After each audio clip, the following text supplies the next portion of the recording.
रवि एक नए शिक्षक की पहली क्लास थी। वह एक्साइटेड था, लेकिन जैसे ही पढ़ाना शुरू किया, छात्रों ने ध्यान नहीं दिया। कुछ सवालों का जवाब भी वह ठीक से नहीं दे पाया। उसे समझ नहीं आया कि कहाँ क्या गलती हो रही है और वो अच्छे से क्लास हैंडल नहीं कर पा रहा। रवि निराश हो गया, लेकिन तभी उसके मेंटोर ने उसे माइक्रो टीचिंग के बारे में बताया। एक तकनीक जहां शिक्षक छोटे ग्रुप में जहां 5 से 10 मिनट पढ़ाता है और फिर फीडबैक लेके दोबारा उसको सुधार करके फिर से अपने आप को प्रेजेंट करता है। रवि ने माइक्रो टीचिंग इंप्रूव की। रवि ने माइक्रो टीचिंग से अपनी कमजोरियों को समझा, फीडबैक लिया और फिर से ट्राई किया। अब वह कॉन्फिडेंस से भरा एक बेहतर शिक्षक बन चुका है। माइक्रो टीचिंग सिर्फ एक तकनीक नहीं, बल्कि एक शिक्षक के सुधार और आत्मविश्वास की कुंजी है। क्या आप भी इसे आजमाना चाहेंगे? आइए इस तकनीक को विस्तार से समझते हैं।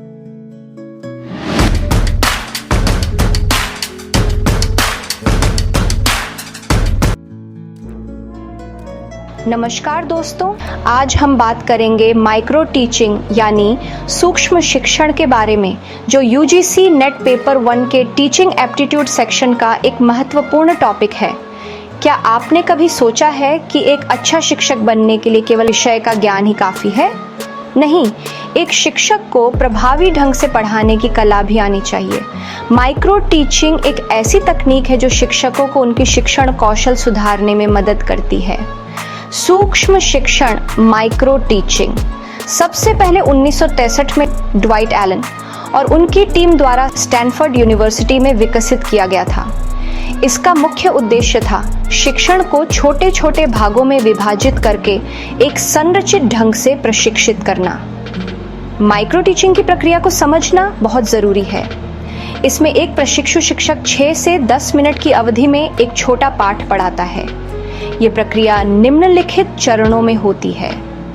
प्लानिंग, शिक्षक पाठ की योजना बनाता है और एक विशेष कौशल पर ध्यान केंद्रित करता है। टीचिंग, शिक्षक 5-10 छात्रों के समूह को पढ़ाता है जो आमतौर पर उसके साथी होते हैं। फीडबैक, पर्यवेक्षक ऑब्जर्वर या सहपाठी शिक्षक के प्रदर्शन पर प्रतिक्रिया देते हैं।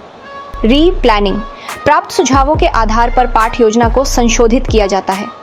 री टीचिंग, शिक्षक उसी पाठ को फिर से पढ़ाता है, लेकिन पहले से बेहतर तरीके से। री फीडबैक, अंतिम समीक्षा की जाती है ताकि सुधारों का विश्लेषण किया जा सके।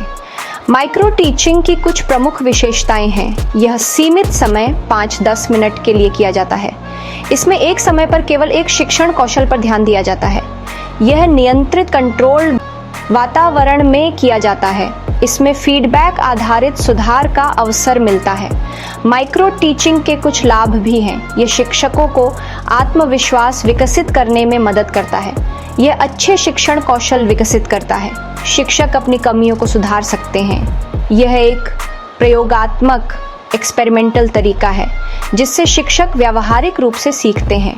संक्षेप में, माइक्रो टीचिंग एक बहुत ही प्रभावी तरीका है जो नए शिक्षकों को उनके शिक्षण कौशल को सुधारने में मदद करता है। अगर आप यूजीसी नेट पेपर 1 की तैयारी कर रहे हैं तो इस टॉपिक को अच्छी तरह से समझना ज़रूरी है। अगर आपको यह वीडियो पसंद आया हो तो इसे लाइक करें, शेयर करें और हमारे चैनल को सब्सक्राइब करें। अगली वीडियो में मिलते हैं एक और रोचक टॉपिक के साथ। धन्यवाद।